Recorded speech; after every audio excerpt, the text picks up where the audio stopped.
Hello. Hello. हाँ जी sir. जी। प्रणाम, कैसे हैं? हाँ, बढ़िया बढ़िया।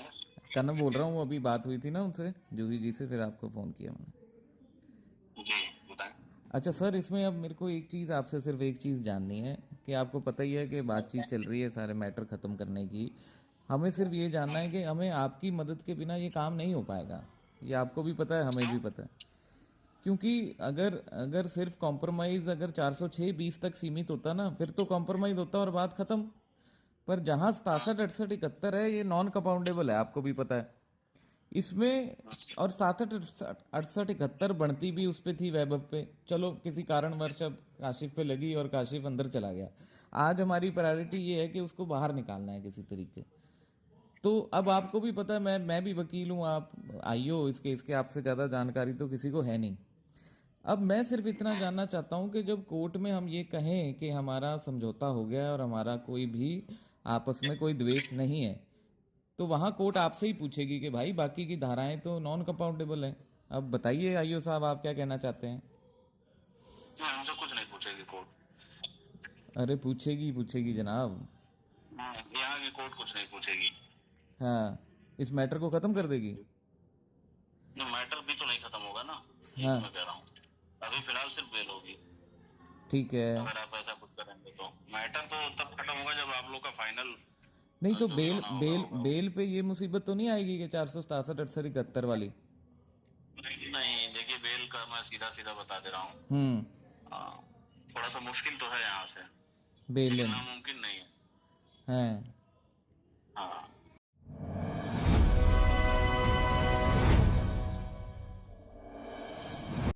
नमस्कार, मैं मितोज और आप देख रहे हैं इंडियन टीवी न्यूज। गोरखपुर के रामगढ़ताल थाना क्षेत्र में एक मुकदमा दर्ज होता है 2025 में, और मुकदमा संख्या है 842/2025, जिसमें इस समय गोरखपुर पुलिस सवालों के घेरे में है।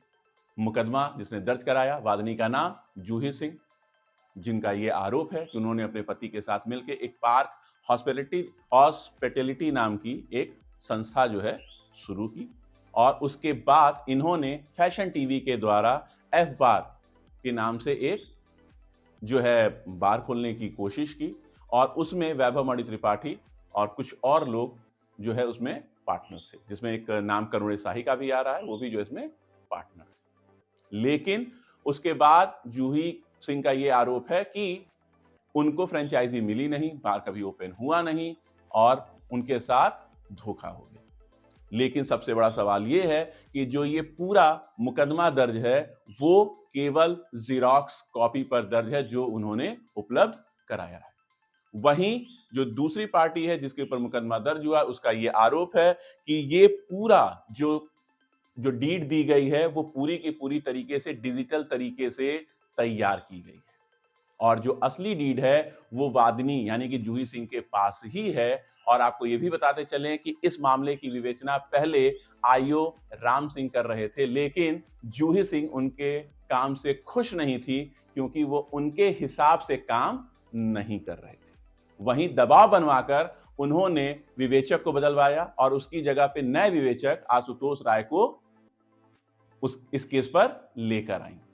जो शुरू में हमने जो आपको एक वीडियो दिखाई थी, उस वीडियो में स्पष्ट है कि आशुतोष राय लगातार जो वादनी है जूही सिंह के पक्ष में लगातार काम कर रहे हैं। लोगों का यह भी आरोप है कि जिस हिसाब से 1700 किलोमीटर की दूरी तय की गई और उस यात्रा के दौरान राकेश सिंह उनके साथ यानी कि वर्तमान विवेचक आशुतोष राय के साथ थे, वो भी जो है एक बड़ा सवाल खड़ा करती है और पुलिस के निष्पक्ष कार्यप्रणाली पर एक सवाल उठाती है। अब सवाल यह उठता है कि अगर सब कुछ फर्जी था तो जूही सिंह ने लाभांश क्यों लिया? संयुक्त हस्ताक्षर से पैसे भी कैसे निकल गए? अगर ये निकले तो फिर ये फ्रॉड कैसे होता है? और उसी अकाउंट से आप इनके जो पति हैं राकेश सिंह, उस पे भी 2.5 लाख रुपए उनके अकाउंट में ट्रांसफर हुए हैं। एक तरीके से ये मामला अगर माना जाए तो पार्टनरशिप का था, और लेकिन यहां पे गोरखपुर पुलिस का सुपरविजन पूरी तरह फेल हुआ। अधिकारियों को गुमराह करके कुछ लोगों को जेल भी भेज दिया गया। और उसके बाद आपको यह भी बताते चलें कि जो जूही सिंह हैं वो वर्तमान आईओ आशुतोष राय पर भी आरोप लगाती दिख रही हैं। एक जो वीडियो है, वीडियो में स्पष्ट रूप से जो वादिनी है जूही सिंह, उनका कुछ व्यक्तित्व है जिसका कुछ जो है अंश हम आपको बता रहे हैं। उनका पहला ये है कि इस मामले में जो आपकी पीड़िता है, एक जो अभियुक्ता है जिसकी गिरफ्तारी हुई कृष्णा के मामले में आईओ, जो वर्तमान आईओ है आशुतोष राय ने कितना पैसा लिया है। ये वादिनी जूही सिंह की जो वीडियो है उसमें ये कहते हुए दिख रही हैं कि आईओ ने आखिर कृष्णा के मामले में कितना पैसा लिया है, और जितना लिया है हमारे सुनने में कुछ और आ रहा है। यानी कि उनको वर्तमान जो आपके आईओ हैं उन पर भी यकीन नहीं है। जो स्टिंग वीडियो है, इस स्टिंग वीडियो ने एक बार गोरखपुर की पुलिस कार्यप्रणाली पर सवाल खड़ा कर दिया है। एक बड़ा सवाल यह भी है कि 1700 किलोमीटर की दूरी आखिर जब तय हुई तो इसका खर्चा किसने उठाया। अगर आईओ ने वादिनी के साथ मिलकर इस पूरी जो है दूरी को तय किया तो वाकई ये पुलिस की निष्पक्ष कार्यप्रणाली पर भी सवाल खड़ा करता है। लेकिन सबसे बड़ा सवाल यह है कि जिस तरीके से जूही सिंह वीडियो में यह भी कहते हुए सुनी जा रही हैं कि मुझे 10 का इंतजाम करवाइए, मेरी डील रुकमणी के साथ रहेगी और उसके बाद मैं ऐसा भेद बताऊंगी कि कासिफ खान का पूरे भारत में कोई कुछ नहीं कर पाएगा। अब सवाल यह है कि खाकी जो है क्या करे।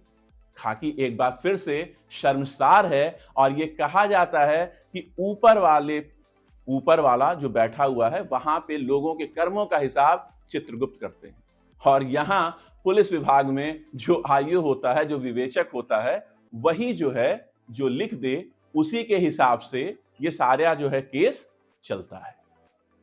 लेकिन क्या विवेचक ने अपना काम ईमानदारी से किया?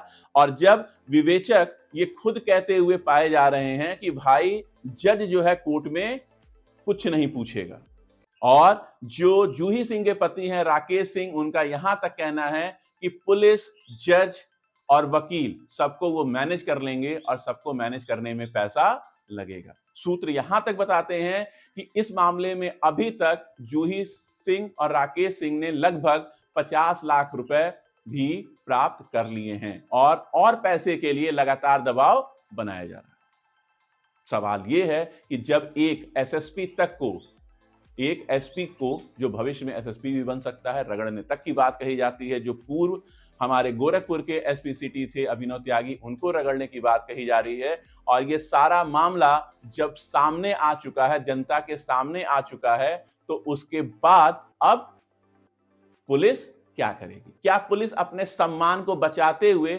अभी जो वर्तमान आईओ है आशुतोष राय को हटाएगी? लेकिन हमें नहीं लगता है कि आशुतोष राय को पुलिस हटा पाएगी, क्योंकि जूही सिंह और उनके पति का इतना दबाव है कि वो गोरखपुर के सांसद रवि किशन तक की ये रिकॉर्डिंग बताती है कि उनकी रिकॉर्डिंग उनके पास है, सबकी रिकॉर्डिंग उनके पास है, और लगातार वो उनके संपर्क में है। यानी कि यदि आपके पास गोरखपुर में पैसा है, रुतबा है, तो आप किसी को भी किसी भी केस में फंसा सकते हैं, और उसके बाद प्रशासन आपके घर के बाहर चौकीदारी करता नजर आएगा। ये आम जनता की विश्वास का सवाल है कि इस पर गोरखपुर प्रशासन वाकई कार्रवाई करता हुआ आशुतोष राय को हटा पाता है या नहीं हटा पाता है, और सिर्फ कासिफ खान के नाम पर जूही सिंह ने जो मुख्यमंत्री योगी आदित्यनाथ के साथ मिलकर खेल खेला, क्या वाकई वो एक घटनाक्रम था जिसमें मुख्यमंत्री को भी मोहरे की तरह जूही सिंह ने इस्तेमाल किया? और उसके बाद जिस कासिफ खान के नाम को लेकर मुख्यमंत्री योगी आदित्यनाथ से जूही सिंह मिली, उसी को बचाने के लिए 10 लाख रुपए तक की डील का ऑफर दिया जा रहा है। हम 10 लाख इसलिए कह रहे हैं, हो सकता है कि ये 10,000 भी हो सकता है, 10 रुपए भी हो सकता है, लेकिन अगर मामला करोड़ों का है तो जूही सिंह इतनी भी दूध की धुली नहीं है कि वो मात्र 10 रुपए लेकर कासिफ खान को ऐसा भेद बता देंगी कि पूरे भारत में उनका कोई बाल भी बांका नहीं कर सकता है। यानी कि उत्तर प्रदेश के मुख्यमंत्री योगी आदित्यनाथ ने जिस कासिफ खान को और इस मामले से जुड़े जिन लोगों की गिरफ्तारी के लिए अफसरों को लताड़ा था, जो जूही सिंह का कहना है, ये हमारा कहना नहीं है, उसके बाद अगर वो इस तरीके का बयान दे रही हैं तो वाकई ये महिला बहुत बड़ी खिलाड़ी है और आप लोगों को इससे सावधान रहने की जरूरत है।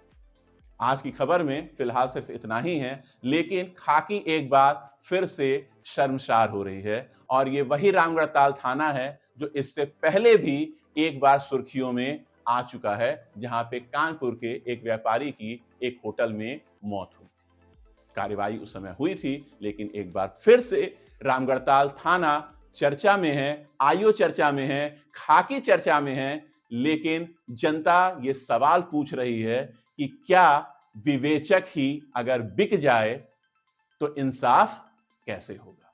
जज अगर बिक जाए तो इंसाफ कैसे होगा? वकील जो लोगों के न्याय के लिए लड़ता है, अगर वो बिक जाए तो कैसा होगा? इसमें से कोई भी आरोप हमारा नहीं है। हम आपसे फिर कह रहे हैं कि जो हमारे पास वीडियोस उपलब्ध हैं, ये सारे के सारे कथन जूही सिंह और उनके पति राकेश सिंह के हैं और हम ये चाहते हैं कि इस स्टिंग की पूरी जांच हो और सच जनता के सामने आए और खाकी जो एक बार फिर से शर्मसार हो रही है, उसकी इज्जत बची रहे और लोगों में उसके प्रति विश्वास बना रहे। सतर्क रहिएगा ऐसे लोगों से जो अपने पद का इस्तेमाल करके किसी को भी फंसा सकते हैं। इनसे दूरी ही आपका एकमात्र बचाव है। नमस्कार।